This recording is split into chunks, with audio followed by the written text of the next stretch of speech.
Hello guys, today I'll be showing you some sequences or chord progressions used in classical music.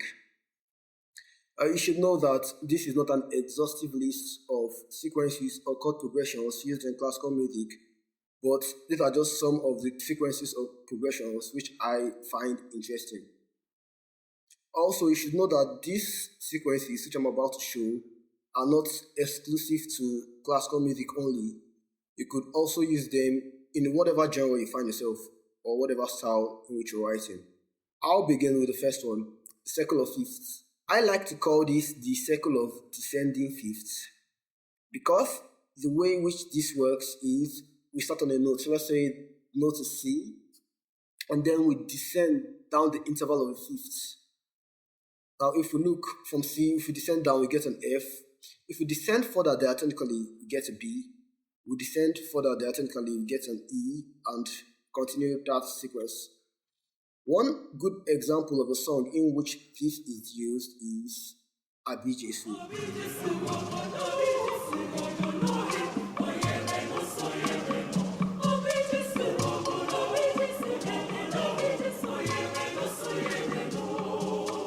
Yeah, as you can see in Abijesu, it starts on Fa, which is the subdominant, then it continues. Now you should know that this works diatonically, not chromatically, not the main circle of fifths which you might know. The main circle works chromatically, but for this progression, it works diatonically. It works with the notes in that scale or in that key. Another great example of song which is in this progression is Fly Me to the Moon.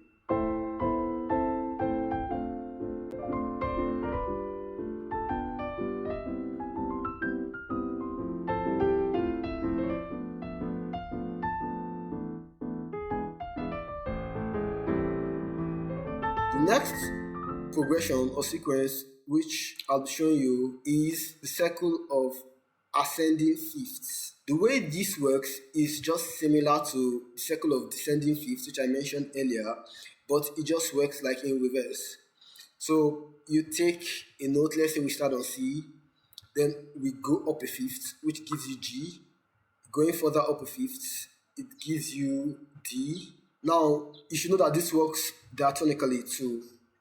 And you can just see this as an inverse of the first example, that circle of descending fifths, which I showed. And if you look at the main circle of fifths, you see that the circle of ascending fifths is to the right and the circle of descending fifths is to the left. Then one note you should know while using these is that the diminished chord is avoided in the circle of ascending fifths because it disorients the whole sequence. This is an example of a piece using it.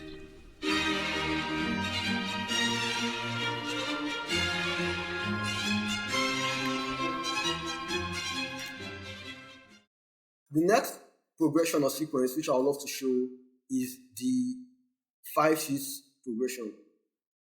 If you're ascending up a fifth, you go up a fifth from, let's say, C, start on C, go up a fifth. As you get G, then the sixth degree of C is A. Right? So you have C, G, A. From A, you go up a fifth again. That is E. Then you use the sixth degree, that's F. And you continue that sequence. And if you use this in root position also without inversions, you get your partial bell canon.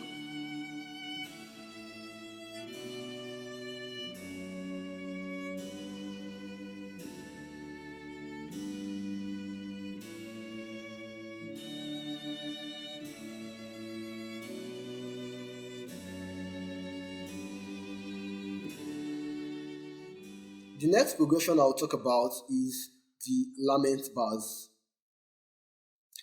Now, lament bars is mostly used, and there are two types.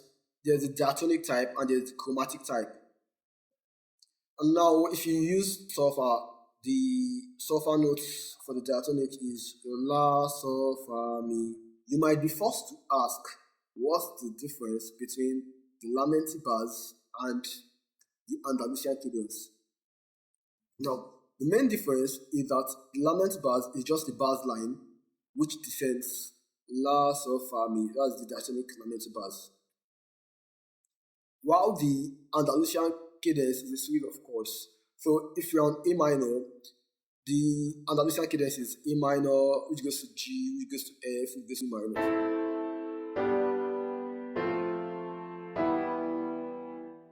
But from the lamento bars, you could generate broader harmonies depending on which technique you're using. You could use the rule of the octave or any other technique to generate chords from the lamento bars.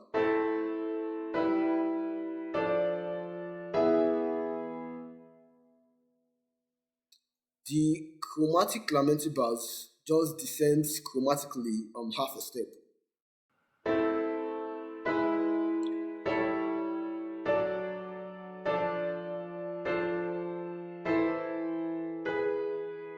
And this is a good example of a piece that uses the lament bars.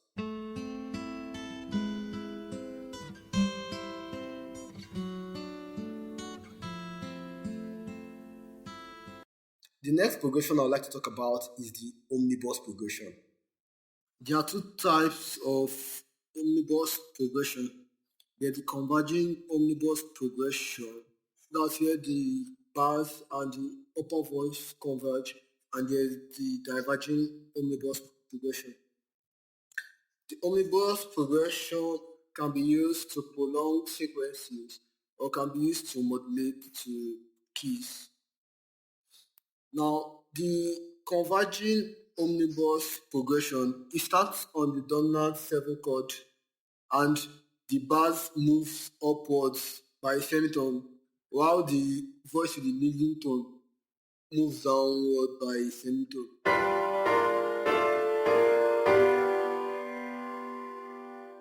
As I said earlier, the omnibus can be used to move to distant keys, and this is an example of the omnibus moving to distant keys.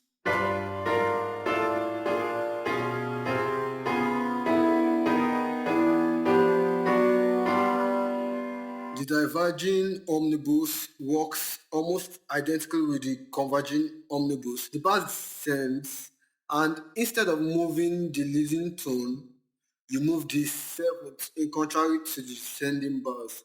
So while the bass is descending, the seventh is ascending.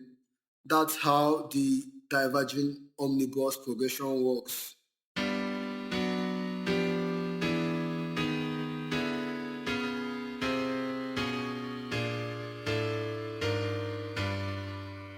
This is an example of a piece that uses diverging omnibus progression.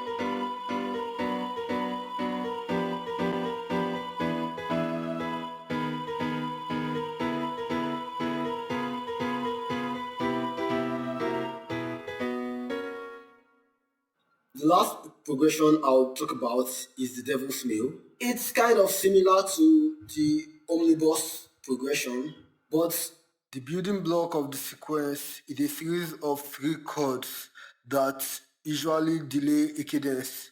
So the 3 chords are the dominant 7, the 6/4 chord, and the diminished 7th.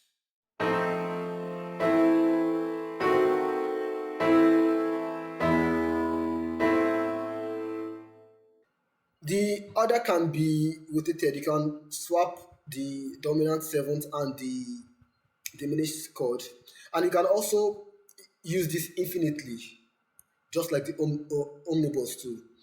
So you could do it ascending or descending.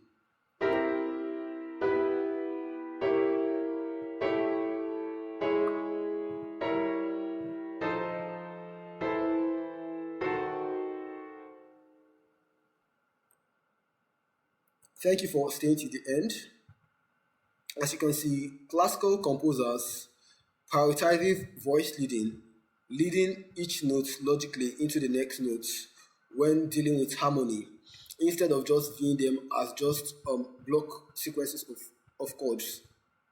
Yeah, and I think you should think about this too when writing your next piece or when doing your next composition. Hope you enjoy this. Feel free to use these sequences or chord progressions in your next compositions. Till then, thank you.